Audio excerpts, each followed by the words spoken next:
একবার ভাবুন, যখন বাকি বিশ্ব এখনও মাটিতে রাস্তার জাল তৈরিতে ব্যস্ত, তখন চীন আকাশে একটি রাস্তা তৈরি করেছে।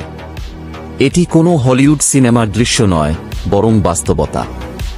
মাত্র 4টি স্টিলের তার দিয়ে 300 মিটার উচ্চতায় ঝুলন্ত চীনের দাদং নদী সেতুটি অবাক করার মতো। এমনকি এত উচ্চতায় এই সরু সেতুর উপর দিয়ে ট্রাকগুলিও সহজেই যেতে পারে।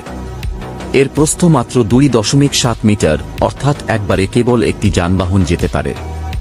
কিন্তু আশ্চর্যের বিষয় হল যে এত সরু রাস্তাটি সহজেই 45 টন পর্যন্ত ভার বহন করতে পারে। এবং সবচেয়ে বড় রহস্য হল এই সেতুর নিচে কোনো স্তম্ভ বা টাওয়ার নেই, কেবল 4টি স্টিলের তার এটিকে দোলের মতো বাতাসে ধরে রাখে। 170 তলা ভবনের মতো উঁচু এই সেতুটি চীনা প্রকৌশলের এক বিস্ময়, যা দেখায় যে চীন কেন অবকাঠামোতে বিশ্বকে নেতৃত্ব দেয়। হুনান প্রদেশে নির্মিত এই সেতুটি কেবল একটি রাস্তা নয়,